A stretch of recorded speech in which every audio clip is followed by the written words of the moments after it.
Essa crise do romance, que você espelha bem na sua forma de construir, a gente pode ver que isso é um evento da modernidade. Sim. Tá?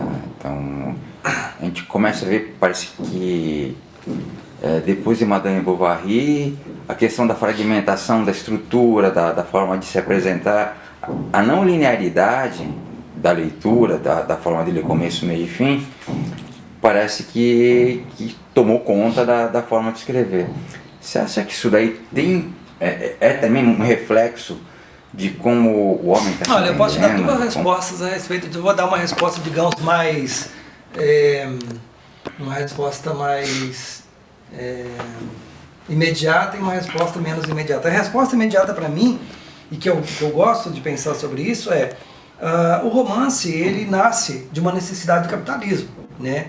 Ele nasce exatamente, inclusive todo romance no começo, ele é biográfico. Os títulos do romance é um nome e sobrenome de uma pessoa, né? É sempre assim. E por que eles são assim? Porque exatamente a burguesia nascente precisava de uma identidade, e era pessoal, era individual. Então os romances nascem dessa individual. Por isso que os romances começam com o nascimento, passam toda a vida dele e terminam com a morte do personagem ou com algum evento, enfim, importante.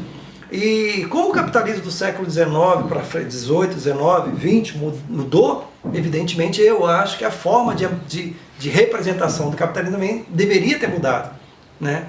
Embora hoje você tenha em volta muito forte do romance tradicional, mas enfim, eu acho um anacronismo, mas enfim, não importa isso é o que eu penso só. Mas enfim, eu acho que então a apreensão da realidade do capitalismo, ela é diferente daquele momento do século XIX, do século XVIII. Mas, isso é uma resposta dizendo que eu gosto de pensar sobre isso. Mas existe uma outra possibilidade que coloca em xeque isso que eu disse agora. Aparentemente é uma contradição, mas eu acho que as contradições elas são interessantes. Eu gosto de pensar em termos de física quântica, assim, não há contradição, são coisas que se complementam, né?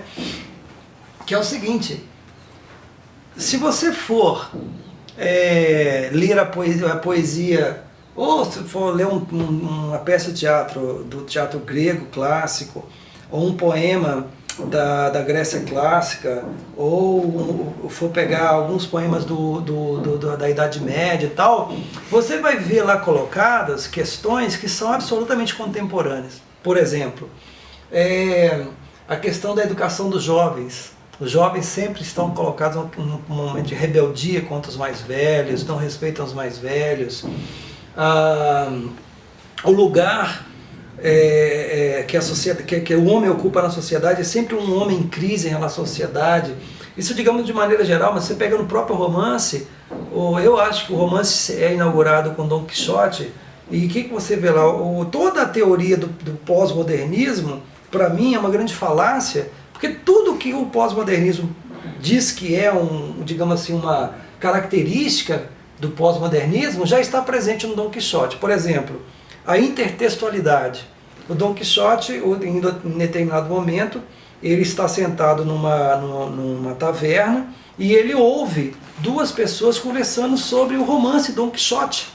E ele, inclusive, vai lá discutir com os caras, falou, não é nada disso que vocês estão falando, eu conheço, eu sou Dom Quixote. Portanto, intertextualidade já está lá. A crítica é assim,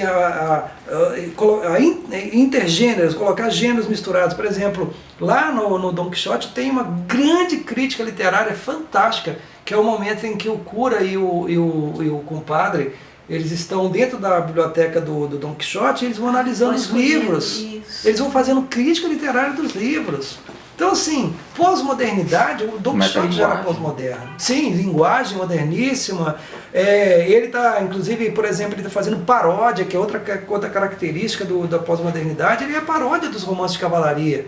Ele usa, inclusive, isso claramente. Portanto, assim, eu acho que não. Sabe, eu acho que não. Eu acho que não há crise do romance e nem o romance fragmentário, ou quer que seja, reflete um problema do romance.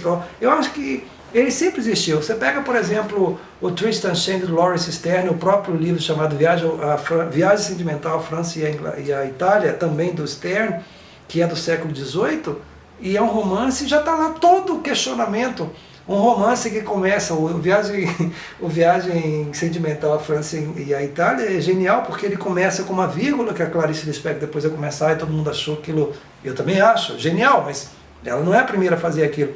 Ele começa lá ele começa em média res, ele chama Viagem Sentimental à França e Itália, e o romance termina, e nem para a Itália foi, e ele termina simplesmente terminando, assim, ele acaba, o gráfico, inclusive, que foi fazer o livro, ele achou que tinha perdido páginas, porque ele falou, mas cadê o... Né? Não tem. Então, assim, não acho. Por isso que eu disse que é contraditório, que eu disse primeiro e que eu disse segundo, mas não acho contraditório. Eu acho que são, digamos, ideias que vão se complementar lá na frente. E eu falei, ok, só que